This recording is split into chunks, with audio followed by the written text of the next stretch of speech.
people focus their efforts in the circle of influence, they work on the things they can do something about. The nature of their energy is positive, enlarging and magnifying, causing their circles of the influence to increase. Reactive people, on the other hand, focus their efforts in the circle of concern.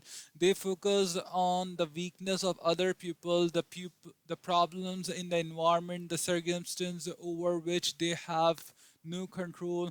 Their focus result in blaming and accusing attitudes, reactive language, and increased feeling of victimization. The negative energy generated by that focus combined with neglect in areas they could do something about cause their circle of influence to shrink. As long as we are working in our circle of concern, we empower the things within it to control us. We aren't taking the proactive initiative necessary to affect positive change. Earlier, I shared with you the story of my son who was having serious problems in school. Sandra and I were deeply concerned about his apparent weakness and about the way other people were treating him. But those things were in our circle of concern. As long as we focus our efforts on those things, we accomplish nothing except to increase our own feelings or inadequacy and helplessness and to reinforce our sense dependence.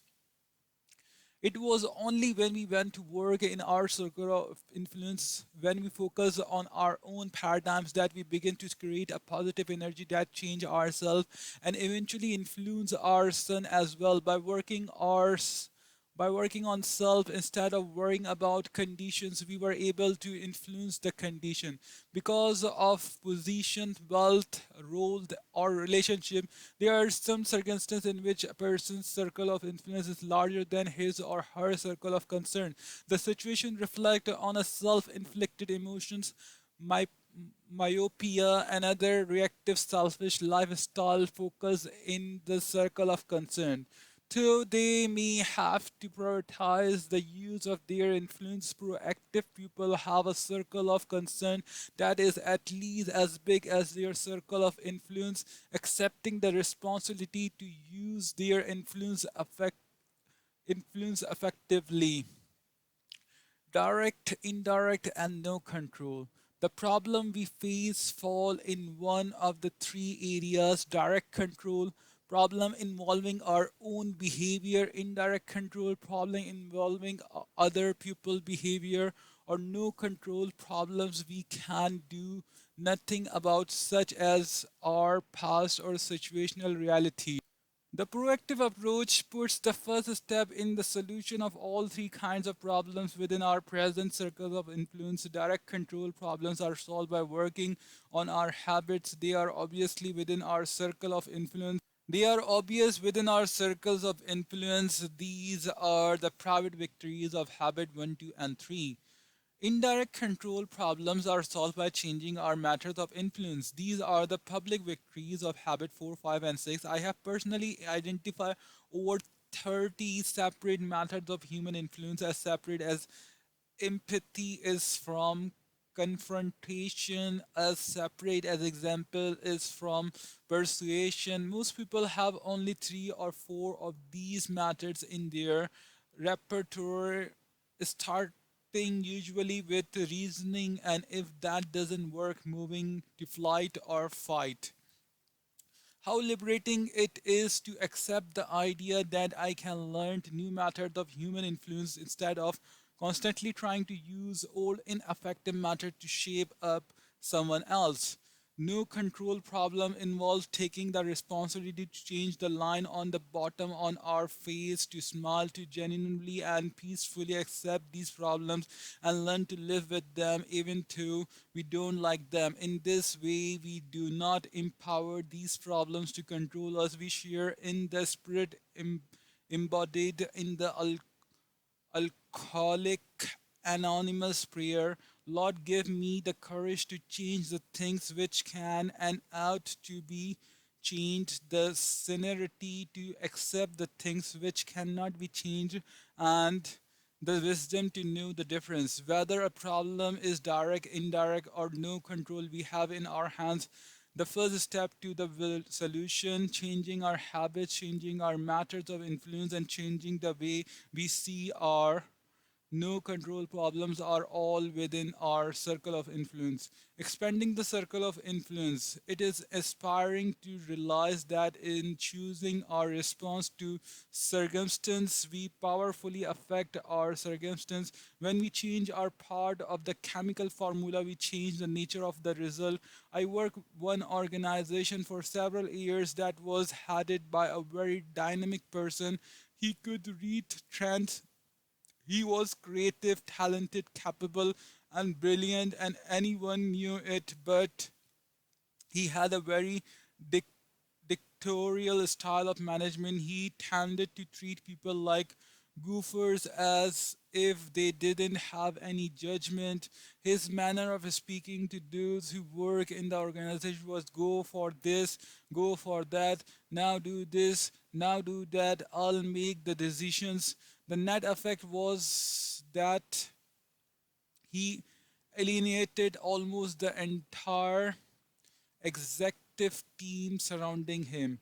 They would gather in the corridor and complain to each other about him. Their discussions was all very sophisticated, very articulate, as if they were trying to help the situation, but they did it endlessly, absolving themselves of responsibility in the name of the president's weakness.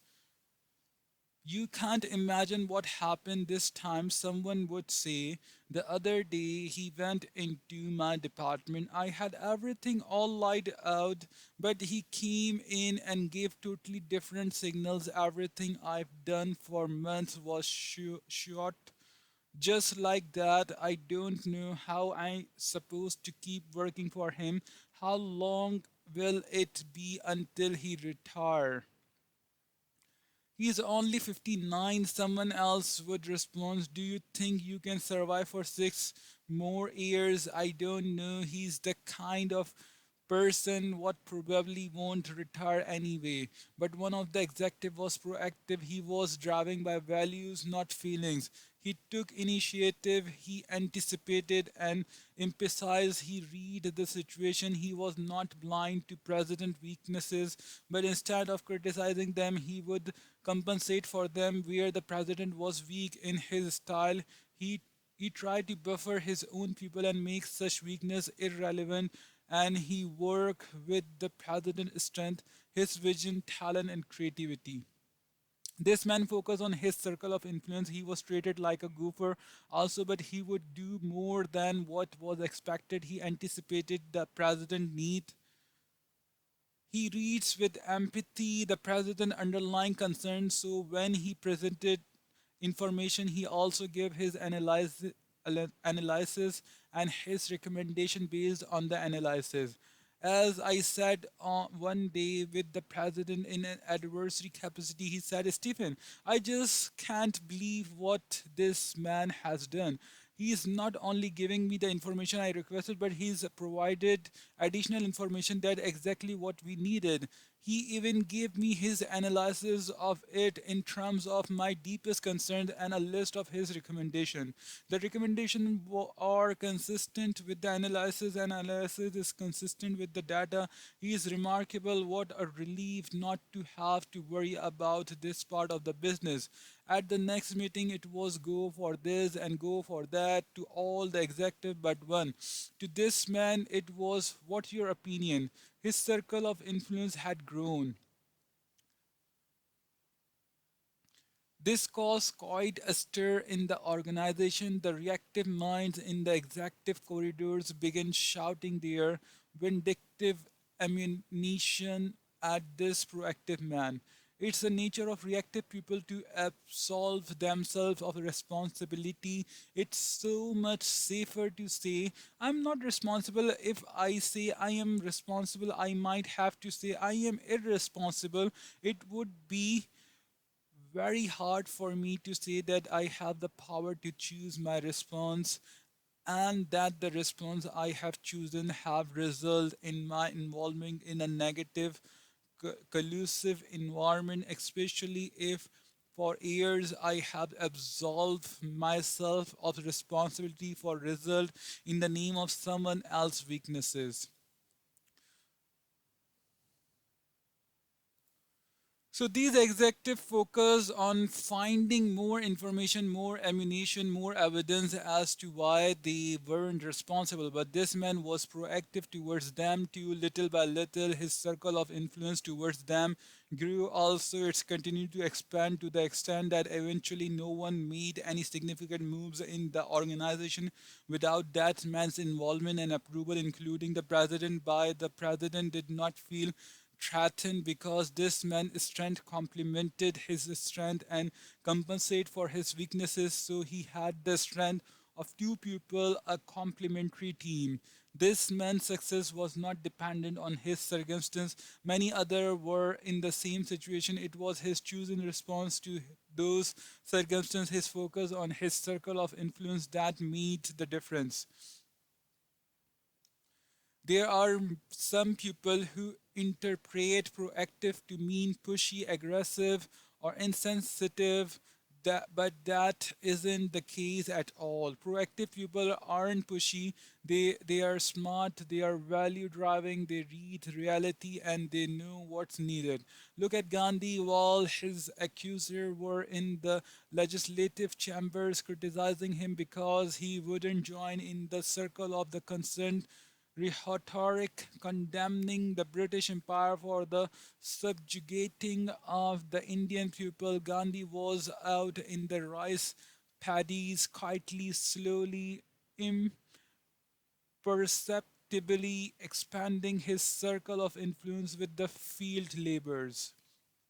A groundswell of support, of trust, of confidence followed him through the countryside though he held no office or political position. Through, through compassion, courage, fasting, and moral persuasion, he eventually brought England to its knees, breaking political domination of 300 million people with the power of his greatly expanded circle of influence. The have and the bees. One way to determine which circle our concern is in is to distinguish between the have and the bees. The circle of concern is filled with the have. I'll be happy when I have my house paid off. If only I had a boss who wasn't such a dictator. If only I had a more patient husband. If I had more obedient kids. If I had my degree. If I could just have more time to myself. The circle of influence is filled with the bees. I can be more patient, be wise, be loving. It is the character focus. Anytime we think the problem is out there, that thought is the problem. We empower what out there to control us. The change paradigm is outside in. What's out there has to change before we can change. The proactive approach is to change from the inside out, to to be different and be and by being different to affect positive change in what's out there. I can be more resourceful, I can be more diligent, I can be more creative, I can be more cooperative. One of my favorite stories is one in the Old Testament, part of the fundamental fabric of the Judeo-Christian tradition. It's a story of Joseph, who was sold into slavery in Egypt by his brothers at the age of 17. Can you imagine how easy it would have been for him to languish in self-pity as the servant of Potiphar, of to focus on the weaknesses of his brothers and his captors and on all he didn't have. But Joseph was proactive. He worked on B, and within a short period of time, he was running Potiphar household. He was in charge of all the Potiphar had because the trust was so high. Then the day came when Joseph was caught in a difficult situation and refused to compromise his integrity. As a result, he was unjustly imprisoned for 13 years. But again, he was proactive. He worked on the inner circle on being instead of having, and soon he was running the prison. And eventually, the entire nation of Egypt, second only to the Pharaoh.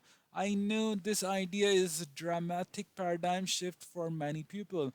It is so much easier to blame other people, conditioning or condition for your own stagnant situation, but we are responsible to control our life and to powerfully influence our circumstance by working on be, not on what we are. If I have a problem in my marriage, what do I really gain by continually confessing my wife's sins? By saying I'm not responsible, I make myself a powerless victim. I immobilize myself in a negative situation. I also diminish my ability to influence her. My nagging, accusing, critical attitude only making her feel validated in her own weakness. My criticism is worse than the conduct. I want to correct. My ability to positively impact the situation withers and dies. If I really want to improve my situation, I can work on the one thing over which I have control myself. I can stop trying to shape up my wife and work on my own weaknesses. I can focus on being a great marriage partner, a source of unconditional love and support. Hopefully, my wife will feel the power of proactive example and response in kind. But whether she does or doesn't, the most positive way I can influence my situation is to work on myself and on my being. There are so many ways to work in the circle of influence, to be a better listener, to be a more loving marriage partner, to be a better student, to be a more cooperative and dedicated employee. Sometimes the most proactive thing we can do is to be happy, just to be genuinely smile. Happiness, like unhappiness, is a proactive choice. There are things like the weather that our circle of influence will never include, but as proactive people, we can carry our own physical or social weather with us. We can be happy and accept those things that at present we can control, while we focus our efforts on the things that we can. The other end of the stick. Before we totally shift our life focus on circle of influence, we need to consider two things in our circle of concern that merit deeper thought: consequences and mistakes. While we are free to choose our actions, we are not free to choose the consequences of those actions. Consequences are governed by natural law. They are out in the circle of concern. We can decide to step in front of a fast moving train, but we cannot decide what will happen when the train hit us. We can decide to be dishonest in our business dealing, while the social consequences of the decision may vary depending on whether or not we are found out. Are the natural consequences to our basic character are fixed result.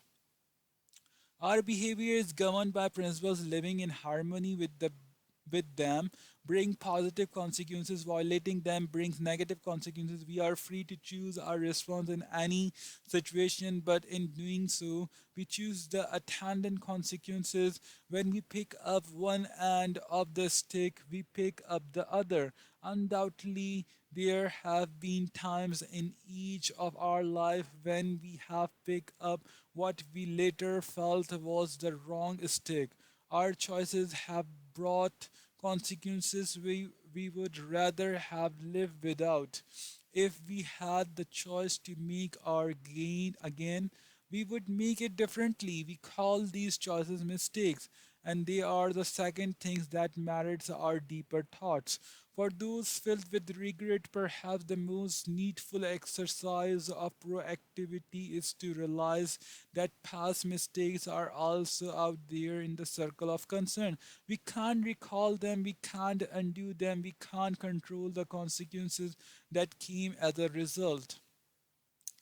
As a college quarterback, one of my sons learned to snap his wristband between plays as a kind of mental check off whenever he or anyone made a setting back mistake so the last mistake wouldn't affect the result and execution of the next play. The proactive approach to a mistake is to acknowledge it, instantly correct it, and learn from it. This literally turns a failure into a success. Success, said IBM founder TJ Watson, is on the far side of failure. But not to acknowledge a mistake, not to correct it and learn from it. It is a mistake of different order. It usually put a person on a self-deceiving, self-justifying path, often involving rational lies to self and to others. This second mistake, this cover up, empowered the first, giving it disproportionate importance and cause far deeper injury to self. It's not what others do or even our own mistakes that hurt us the most. It is our response to those things. Chasing after the poisonous snake that bite us will only drive the poison through our entire system. It is far better to take measures immediately to get the poison out. Our response to any mistake affect the quality of the next movement. It is important to immediately admit and correct our mistakes so that they have no power over that next movement and we are in power again. Making and keeping commitments. At the very heart of our circle of influence is our ability to make and keep commitments and promises. The commitments we make to ourselves and to others and our integrity to those commitments is the essence and clearest manifestation of our proactivity. It is also the essence of our growth through our human endowment of self awareness and conscience. We become conscious of areas of weakness, areas of improvement, areas of talent that could be developed, areas that need to be changed or eliminated from our life. That then, as we recognize and use our imagination and independent will to act on that awareness, making promises, setting goals, and being true to them. We build the strength of character, the being that makes possible every other positive thing in our life. It is here that we find two ways to put ourselves in control of our life immediately. We can make a promise and keep it, or we can set a goal and work to achieve it. As we make and keep commitment, even a small commitment, we begin to establish an inner integrity that give us the awareness of self-control and encourage and strength to accept more of the responsibility of our own life. By making and keeping promises to ourselves and others little by little, our honor becomes greater than our moods. The empowered to make and keep commitment to ourselves is the essence of developing the basic habits of effectiveness. Knowledge, skills, and desires are all within our control. We can work on any one to improve the balance of the three. As the area of intersection becomes larger, we more deeply internalize the principles upon which the habits are based and create the stand of character to move us in a balanced way towards increasing effectiveness in our life. Proactivity, the 30-day test. We don't have to go through the death camp experience of Franklin to recognize and develop our own proactivity. It is the ordinary event of every day that we develop the proactivity capacity to handle the extraordinary pressure of life. It's how we make and keep commitments, and how we handle a traffic jam, how we respond to an irate customer or a dishonest child. It's how we view our problems and where we focus our energies. It's the language we use. I would challenge you to test the principles of proactivity for 30 days. Simply try it and see what happens. For 30 days, work only in your circle of influence, make small commitments and keep them. Be a light, not a judge. Be a model, not a critic. Be a part of the solution, not part of the problem. Try it in your marriage, in your family, in your job. Don't argue for other people' weaknesses. Don't argue for your own. When you make a mistake, admit it, correct it, or learn from it. Immediately, don't get into the blaming, accusing mode. Work on others. You have control over. Work on you, on B. Look at the weaknesses of other with compassion, not accusation. It's not what they are not doing or should be doing that's the issue. The issue is your own chosen response to the situation and what you should be doing. If you start to think the problem is out there, stop yourself. That thought is the problem. People who exercise their embryonic freedom day after day will little by little expand the freedom. People who do not will find that it withers until they are literally being lived. They are acting out the script written by parents, associate, and society. We are responsible for our own effectiveness, for our own happiness, and ultimately, I would say, for most of our circumstance. Samuel Johnson observed the fountain of content must spring up in the mind, and he who had so little knowledge of human nature as to seek happiness by changing anything but his own disposition will waste his life in fruitless efforts and multiply the grief he possesses to remove. Knowing that we are responsible is fundamental to effectiveness and to every other habit of effectiveness we will discuss. Application suggestions. For a full day, listen to our language and to the language of the people around you. How often do you use and hear reactive phrases such as if only I can't and I only do? I have to. Number two, identify an experience you might encounter in the near future where, based on past experience, you would probably behave reactively. Review the situation in the context of your circle of influence. How could you respond proactively? Proactively. Take several moments and create the experience vividly in your mind, picturing yourself responding in a proactive manner. Remind yourself to the gap between stimulus and response and make a commitment to yourself to exercise your freedom to choose.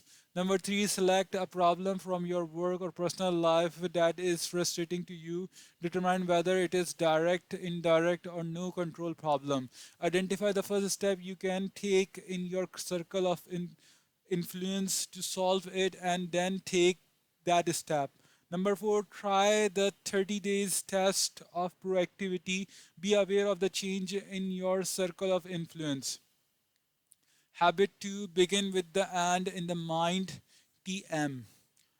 Who lies behind us and what lies before us are tiny matters compared to what lies within us. Oliver Wendell Holmes. Please find a place to read these next few pages where you can be alone and uninterrupted. Clear your minds of everything except what you will read, and what I will invite you to do. Don't worry about your schedule, your business, your family, or your friends. Just focus with me and really open your mind.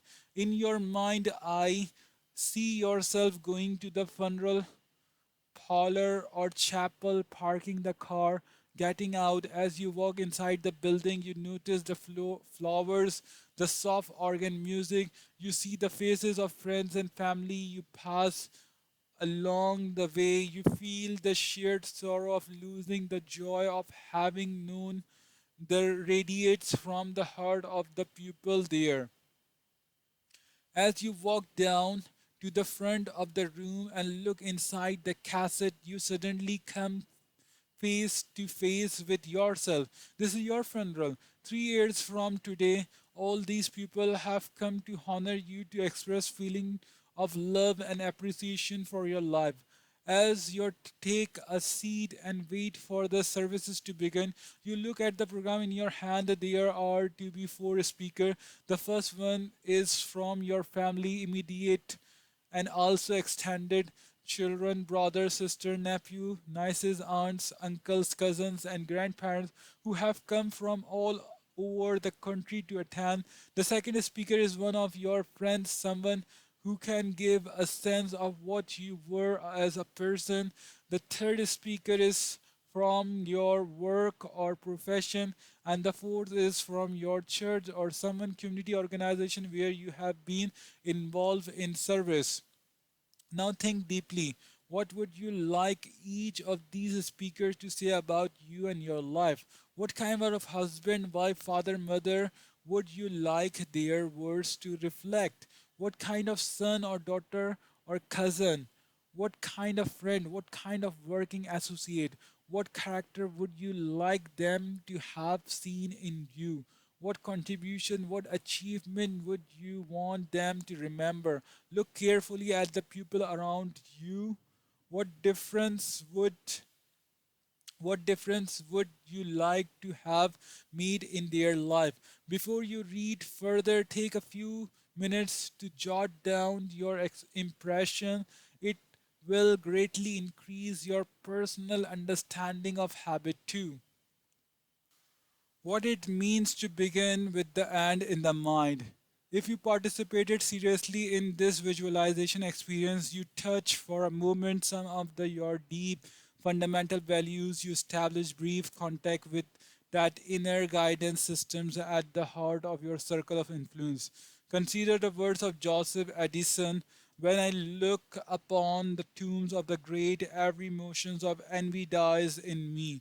When I read the epitaph of the beautiful, every inordinate desire goes out. When I met with the grief of parents upon a tombstone, my heart melts with compassion. When I see the tomb of the parents themselves, I consider the vanity of grieving for those whom we must quickly follow. When I see king lying by those who depose them, I consider a rival which plays side by side, or by the holy man that divided the world with their contest and dispute. I reflect with sorrow and astonishment on the little competition, fraction, and debate of mankind when I read the several deeds of the tomb of some that died yesterday and some 600 years ago. I consider that great day when we shall all of us be contemporaries and make our appearance together. Although habit too applies to many different circumstances and level of life, the most fundamental application of begins with the end in the mind is to begin today with the image, picture, or paradigms of the end of your life as your frame of reference or the criterion by which everything else is examined. Each part of our life, today's behavior, tomorrow behavior, next week behavior, next month behavior, can be examined in the context of the whole of what really matter most to you. By keeping that end clearly in mind, you can make certain that whatever you do or any particular day does not violate criteria you have defined as supremely important, and that each day of our life contributes in a meaningful way to the vision you have of your life as a whole. To begin with the end in mind means to start with a clear understanding of your destination. It means to know where you are going so that you better understand where you are now and so that the steps you take are always in the right direction. It's incredible incredibly easy to get caught up in an activity trap in the busyness of life, to work harder and harder to climbing the ladder of success only to discover it's leaning against the wrong wall. It is possible to be busy, very busy, without being very effective.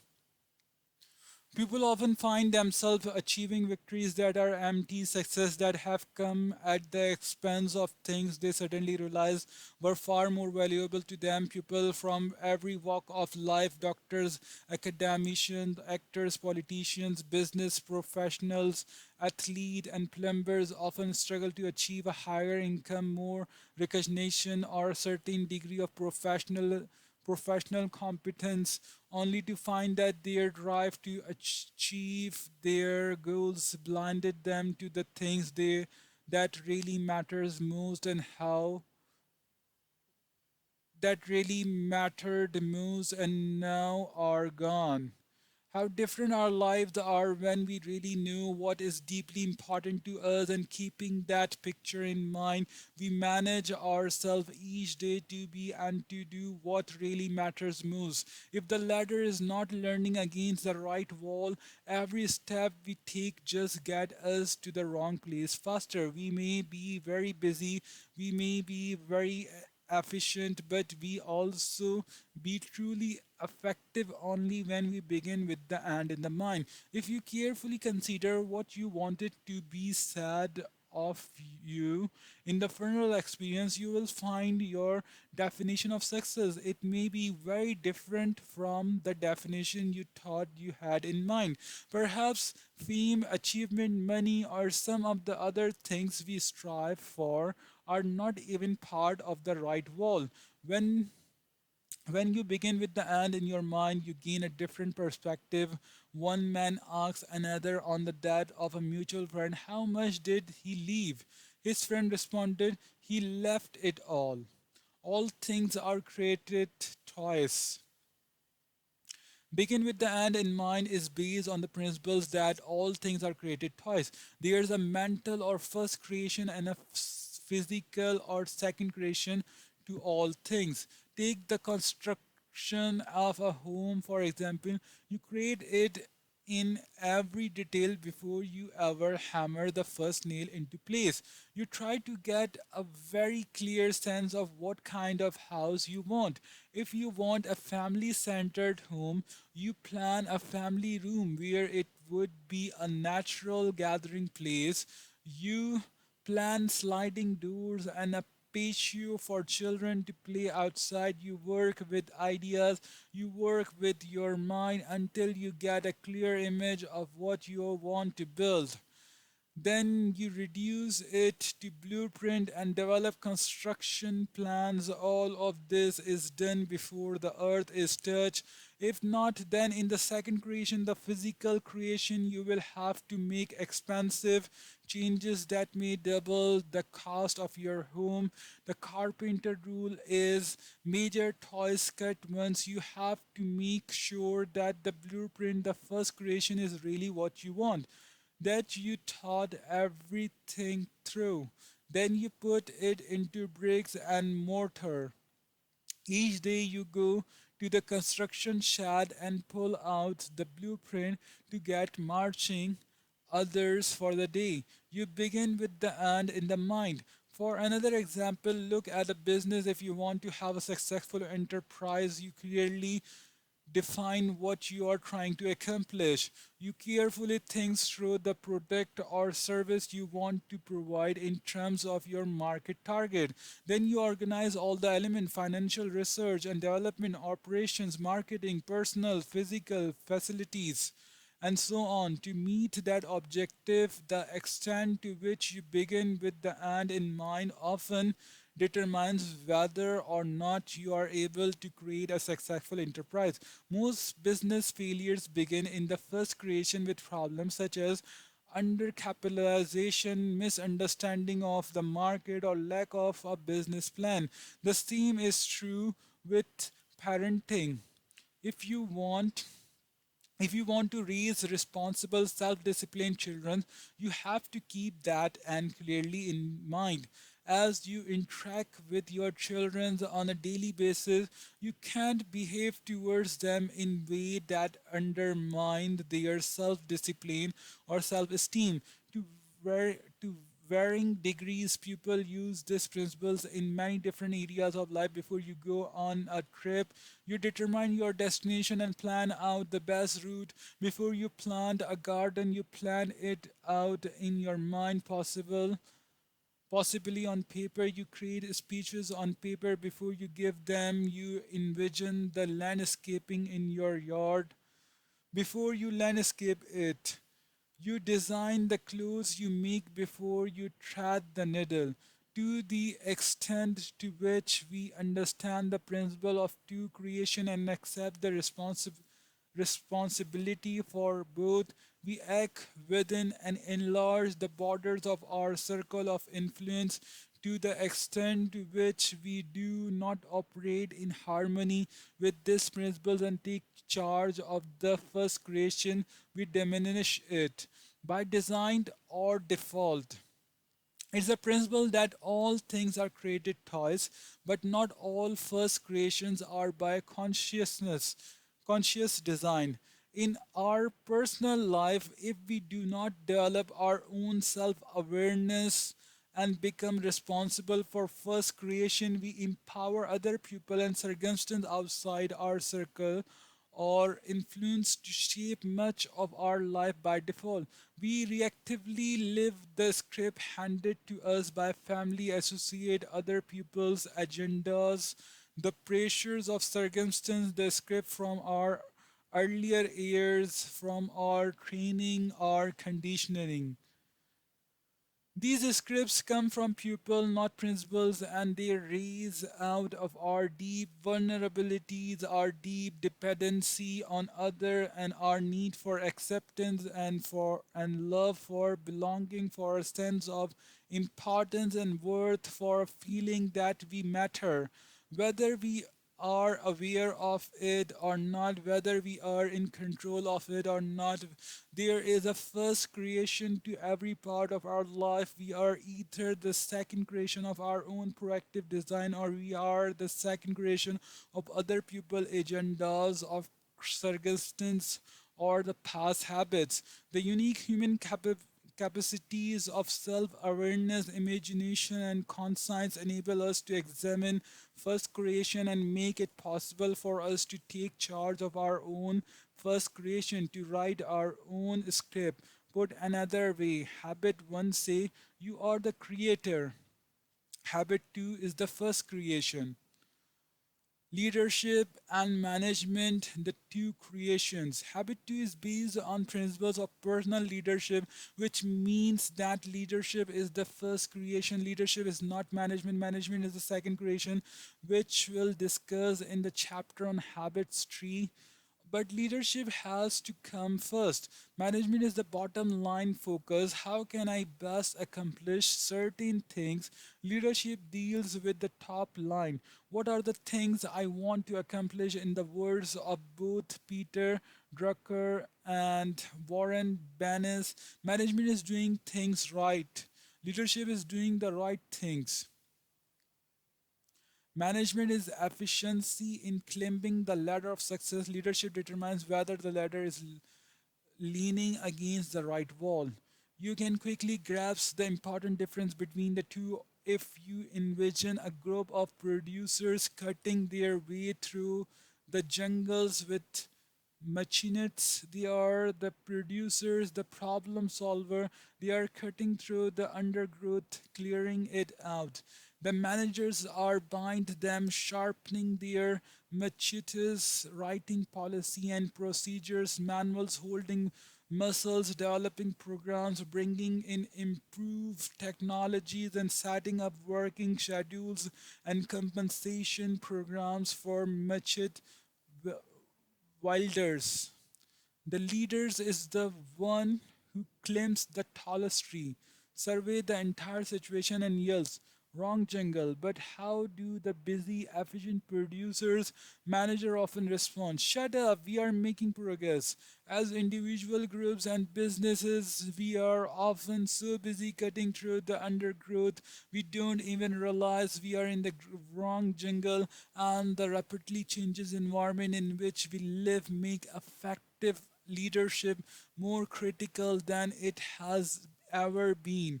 In every aspect of independent and interdependent life, we are more in need of a vision or this designation and a compass, a set of principles or directions, and less in need of a roadmap. We often don't know what the train ahead will be like or what we will need to go through it. Much will depend on our judgment at the time, but an inner compass will always give us direction. Effectiveness, often even survival, does not depend solely on how much efforts we expend, but on the whether or not the efforts we expend is in the right jungle. And the metamorphosis taking place in most every industry and profession de-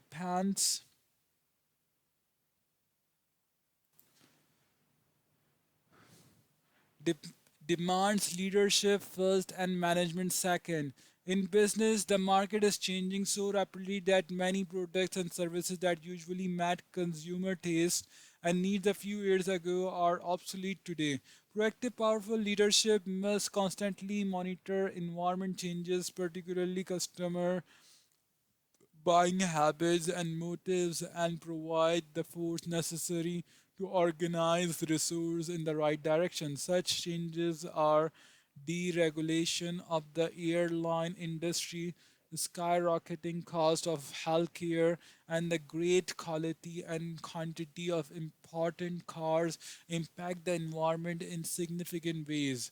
If industries do not monitor the environment, including their own work team, and exercise the creative leadership to keep headed in the right direction, no amount of management expertise can keep them from failing. Efficient management without effective leadership is, as one individual phrased it, like strengthening deck chairs on the Titanic. No management success can compensate for failure in leadership, but leadership is hard because we often caught in management paradigm.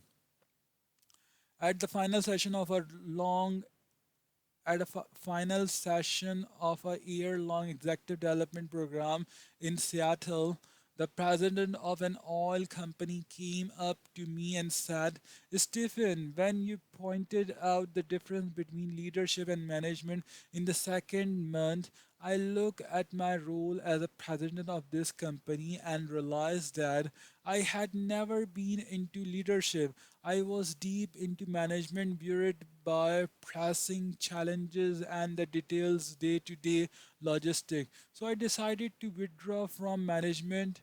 I could get another pupil to do that. I wanted I wanted to really lead my organization. It was hard. I went through withdrawal pains because I stopped dealing with a lot of pressing, urgent matters that were right in front of me and which gave me a sense of immediate accomplishment. I didn't receive much satisfaction as I started wrestling with the direction issues, the culture building issues, the deep analysis of problem, the seizing of new opportunities. Other also went through withdrawal pains from their working style comfort zones. They missed the easy accessibility I had given them before. They still wanted me to be available to them to respond, to help to solve their problems on a day-to-day basis. But I persisted. I was absolute convinced that I needed to provide leadership, and I did. Today our whole business is different. We are more in line with our environment. We have double our revenues and quadrupled our profit. I'm into leadership. I'm convinced that too often parents are also trapped in the management paradigm, thinking of the control, efficiency, and the rules instead of direction, purpose, and the family feeling. And leadership is even more lacking in our personal life. We are into managing with efficiency, setting, and achieving goals before we have even clarified our values. Re-scripting, becoming your own first creator. As we previously observed, proactivity is based on the unique human endowment of self awareness, the two additional unique human endowment that enable us to expand our proactivity and to exercise personal leadership in our life, our imaginations and conscience. Through imagination, we can visualize the uncreated world of potential that lie within us. Through conscience, we can come in contact with universal laws of principles, with our own singular talents and avenues of contribution, and with the personal guidance within which we can most effectively develop them. Combined with self-awareness, these two endowment empower us to write our own script, because we already live with many scripts that have been handed to us. The process of writing our own script is actually more a process of re-scripting or paradigm shifting, or of changing some of the basic paradigm that we already have. As we recognize the ineffective script, the incorrect or incomplete paradigm within us, we can proactively begin to re-script ourselves. I think one of the most inspiring accounts of the re-scripting process comes from the autobiography of Anwar Sadat, past president of Egypt. Sadat had been reared, nurtured, and deeply scripted in a hatred for Israel. He would make the statement on national television: I will never shake the hand of the Israeli as long as they occupy 1 inch of Arab soil. Never, never, never. And huge crowds all around the country would chant, never, never, never. He marshaled the energy and unified the will of the whole country in that script. The script was very independent and nationalistic. It aroused deep emotion in the pupil, but it was also very foolish, and Sadat knew it. It ignored the previous highly interdependent reality of the situation. So he re-scripted himself. It was process he had learned when he was a young man imprisoned in cell 54, a solitary cell in Cairo Central Prison, as a result of his involvement in a conspiracy plot against King Farouk. He learned to withdraw from his own mind and look at it to see if the script were appropriate and wise. He learned how to vacate his own mind, and through a deep personal process of meditation to work with his own scriptures, his own form of prayers, and re-script himself. He records that he was almost loath to leave his prison cell, because it was there that he realized that real success is success with self. It's not in having things, but in having mastery, having victory over self. For a period of time during Nasser administration, Sadat was re- relegated to a position of relative insignificance. Everyone felt that his spirit was broken, but it wasn't. They were projecting their own home movies onto him. They didn't understand him. He was biding his time. And and when that time came, when he became president of Egypt and confronted the political realities, he re-scripted himself toward Israel. He visited the Knesset in Jerusalem and opened up one of the most president breaking peace movement in the history of the world, a bold initiative that eventually brought about the Camp David Accord.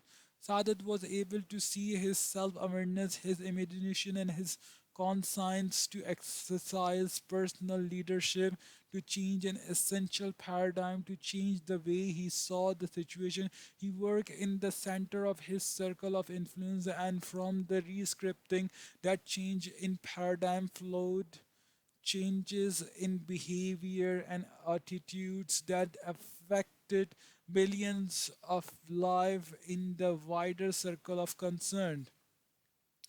In developing our own self awareness, many of us discover ineffective scripts, deeply embedded habits that are totally unworthy of us, totally incongruent with the things we really value in life. Habits to say we don't have to live with those scripts. We are responsible to use our imagination and creative to write new ones that are more effective, more congruent with our deepest values and with the correct principles that give our values meaning. Suppose, for example, that I am highly overreactive to my children. Suppose that whenever they begin to do something I feel is inappropriate, I sense an immediate tensing in the pit of my stomach. I feel defensive. Walls go up. I prepare for battle. My focus is not on the long term growth and understanding, but on the short term behavior. I'm trying to win the battle, not the war. I pull out my ammunition, my superior size, my position of authority, and I yell on intimidate or I threaten or punish, and I win. I stand there victorious in the middle of the debris of a shattered relationship while my children are outwardly submissive and inwardly rebellious, suppressing feeling that will come out later in uglier way. Now, if I were sitting at the funeral we visualized earlier and one of my children was about to speak, I would want his life to represent the victory of teaching, training, and disciplining with love over a period of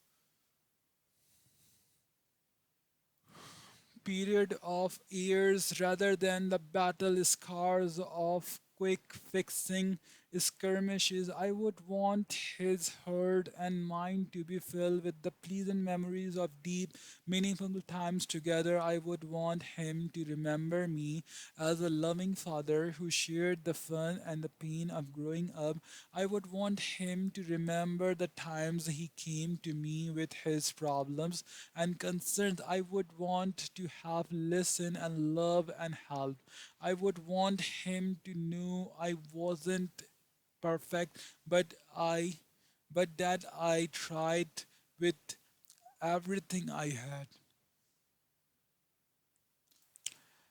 and that perhaps more than anybody in the world I love him.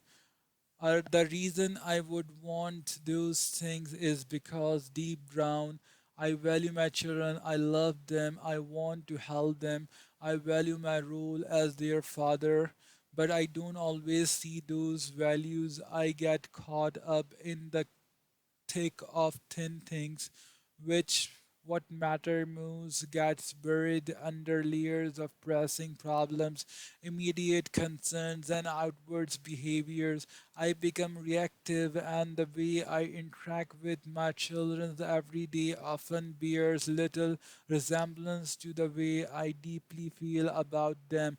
Because I am self aware, because I have imagination and conscience, I can examine my deepest value. I can realize that my script I'm living is not in harmony with those values, that my life is not the product of my own proactive design, but the result of the first creation. I have deferred to circumstance and other people, and I can change. I can live out my imagination instead of my memory.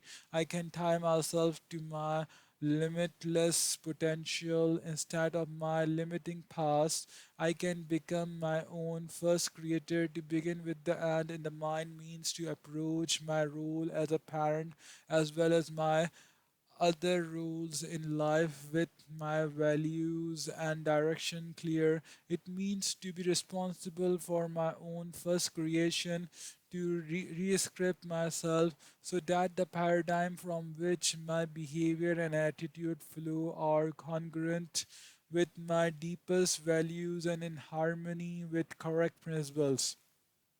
It also means to begin each day with those values firmly in mind.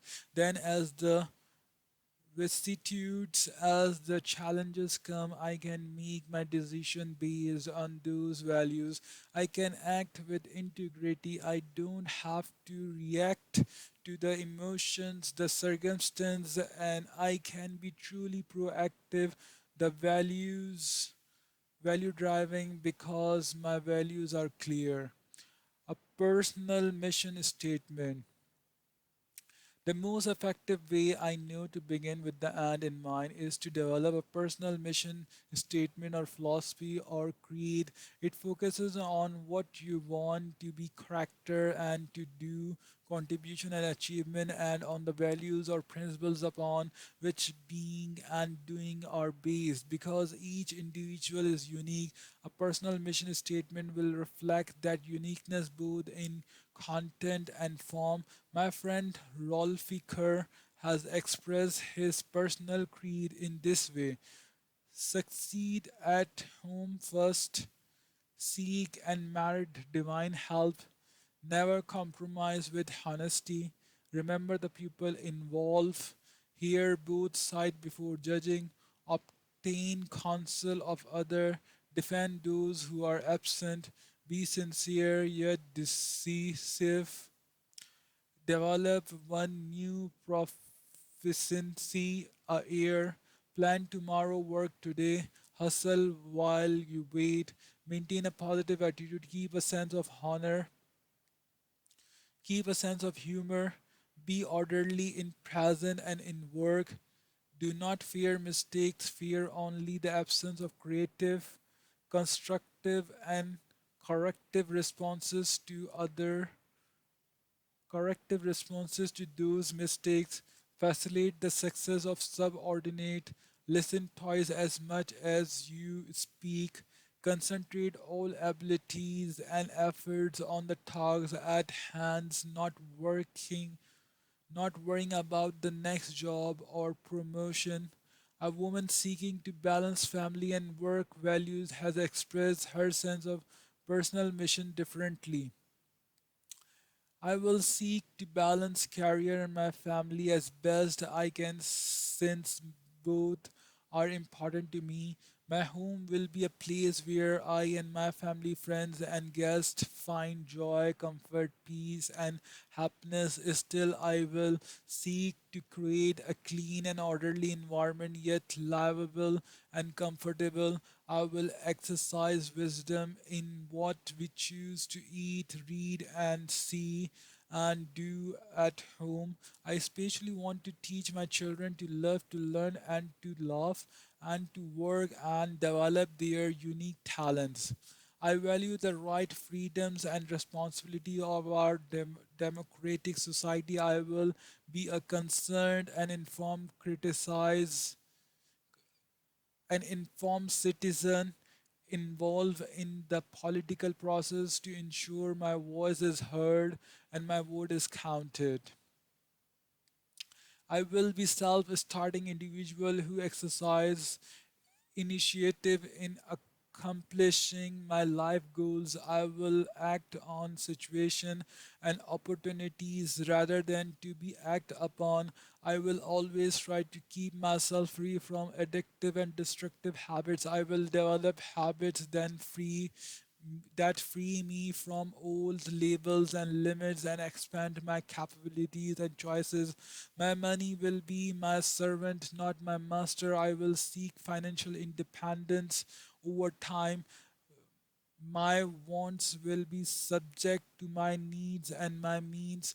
Except for long term home and car loans, I will seek to keep myself free from consumer debt. I will spend less than I earn and regularly save or invest part of my income. Moreover, I will use that money and talent I have to make life more enjoyable for others through service and charitable giving. You could call a personal mission statement a personal constitution like the United States Constitution. It's fundamentally changeless in over 200 years. There have been only 26 amendments, 10 of which were in the original Bill of Rights. The United States Constitution is the standard by which every law in the country is evaluated. It is the document that the president agreed to defend and support when he takes the oath of allegiance. It is the criterion by which people are admitted into citizenship. It is the foundation and the center that enable people to ride through such major traumas as a civil war, Vietnam, or Watergate. It is the written standard, the key criterion by which everything else is evaluated and directed. The Constitution has endured and served its vital functions today because it is based on correct principles on the self-evident truth contained in the Declaration of Independence. These principles empower the Constitution with a timeless strength even in the midst of social ambiguity and changes. Our peculiar security said Thomas Jefferson is is in the possession of a writer constitution is in the position of a written constitution. A personal mission statement based on correct principles becoming the same kind of standards of an individual. It becomes a personal constitution, the basis for making major life directing decisions, the basis for making daily decision in the midst of the circumstance and emotion that affect our life. It empower individuals with the same timeless strength in our midst of change. People can't live with change if there's not a changeless core inside them. The key to the ability to change is a changeless sense of who you are, what you are about, and what you value. With a mission statement, we can follow these changes. We don't need prejudgment or prejudices. We don't need to figure out everything else in life to stereotype and categorize everything and everybody in order to accommodate reality. Our personal environment is also changing at an ever increasing pace.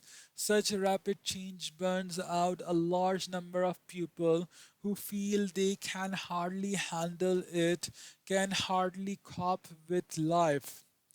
They become reactive and essentially give up and hoping that the things that happen to them will be good. But it doesn't have to be that way. In the Nazi death camp, where Viktor Franklin learned the principle of proactivity, he also learned the importance of purpose, of meaning in life, the essence of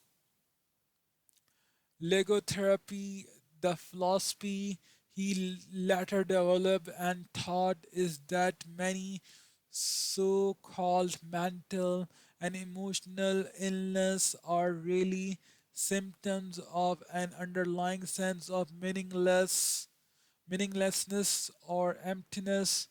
Logotherapy eliminates that emptiness by helping the individual to detect his unique meaning, his mission in life. When you have that sense of mission, you have the essence of your own proactivity, you have the vision and the values which direct your life. You have the basic direction from which you set your long and short term goals. You have the power of a written constitution based on correct principles against which every decision concerning the most effective use of your time, your talent, and your energies can be effectively measured. At the center, in order to write a personal mission statement, we must begin at the very center of our circle of influence. That center comprise of our most basic our paradigm, the lens through which we see the world. It is here that we deal with our vision and our values. It is here that we use our endowment of self-awareness to examine our maps, and if we value correct principles, to make certain that our maps accurately describe the territory, that our paradigms are based on principles and reality. It is here that we use our endowment of conscience as a compass to help us detect our own unique talents and areas of contribution. It is here that we use our endowment of imagination to mentally create the end we desire, giving direction and purpose to our beginnings, then providing the substance of a written personal constitution.